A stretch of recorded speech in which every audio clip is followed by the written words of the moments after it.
Kisah Nabi Muhammad Shallallahu Alaihi Wasallam bagian 46. Mengejek Al-Quran. Makanan surga itukah hidangan yang lebih baik ataukah pohon zakum? Surah As-Saffat ayat 62. Sesungguhnya kami menjadikan pohon zakum itu sebagai siksaan bagi orang-orang yang zalim. Surah As-Saffat ayat 63. Sesungguhnya dia adalah sebatang pohon yang keluar dari dasar neraka yang menyala. Surah As-Saffat ayat 64. Mayangnya seperti kepala saitan-saitan. Surah As-Saffat ayat 65. Surat As-Saffat ayat 62-65 menjelaskan tentang makanan orang di neraka berupa buah zakum. Abu Jahal mengatakan bahwa pohon zakum itu tentunya seperti kurma Yasrib yang dapat kamu santap. Kemudian, Allah menghina Abu Jahal dalam surat Ad-Duhan ayat 43-49. Sesungguhnya pohon zakum itu, makanan orang yang banyak berdosa. Ia, sebagai kotoran minyak yang mendidih di dalam perut, seperti mendidihnya air yang amat panas. Peganglah dia kemudian seretlah dia ke tengah-tengah neraka. Kemudian tuangkanlah di atas kepalanya siksaan, dari air yang amat panas. Rasakanlah, sesungguhnya kamu orang yang perkasa lagi mulia. Abdullah bin Ummi Maktum. Seorang buta bernama Abdullah bin Ummi Maktum bertanya, ada seseorang bernama Muhammad yang membawa ajaran baru.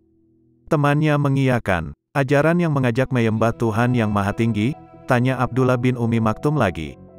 Benar, Tuhan itu tidak bisa diraba seperti berhala. Betul, Abdullah bin Ummi Maktum. Begitulah yang diajarkannya. Abdullah bin Ummi Maktum termenung sambil menggosok-gosok ujung jemari tangannya. Tuhan yang tidak bisa diraba, pikir Abdullah bin Ummi Maktum. Padahal ujung jariku ini sudah mengenal betul berhala-berhala. Aku bahkan bisa membedakan Lata dan Uzza dengan memegang hidung mereka. Seandainya aku bisa bertemu sendiri dengan Muhammad, dipenuhi rasa ingin tahu yang besar, Abdullah bin Ummi Maktum menemui Rasulullah. Sayang sekali, saat itu Rasulullah sedang menyampaikan ayat-ayat Al-Quran kepada Walid bin Mughirah. Ia adalah seorang pembesar Quraisy yang sangat diharapkan keislamanannya. Akan tetapi, Abdullah bin Ummi Maktum tidak mengetahui kehadiran Walid.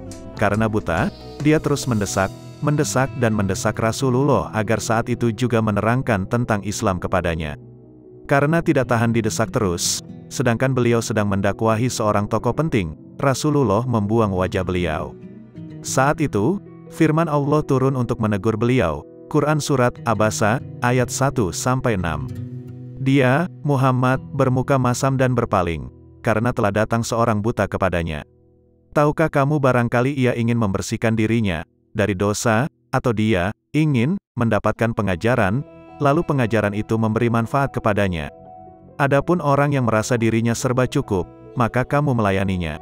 Demikianlah, Allah sangat menjaga utusannya dari kesalahan, bahkan untuk kesalahan sekecil itu. Apalagi Rasulullah adalah orang yang sangat halus perasaannya sehingga jika akan merugikan orang miskin atau orang lemah, beliau merasa takut. Karena dengki, kebanyakan para pembesar Quraisy tidak mau mengikuti Nabi bukan karena lebih yakin dengan berhala, melainkan lebih karena dengki. Mengapa Muhammad diangkat menjadi Nabi, bukan mereka? Walid bin Mughirah berkata, wahyu didatangkan kepada Muhammad bukan kepadaku. Padahal aku kepala dan pemimpin Quraisy, juga tidak kepada Abu Mas'ud Amr bin Umair Ats-Sakafi sebagai pemimpin Sakif. Kami adalah pembesar-pembesar dua kota.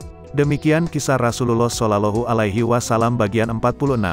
Tonton terus video lanjutannya hingga selesai supaya kita mengenal baginda Nabi Muhammad lebih dekat lagi. Semoga ini menjadi salah satu upaya pemantasan diri untuk mendapatkan syafaatnya kelak di akhirat.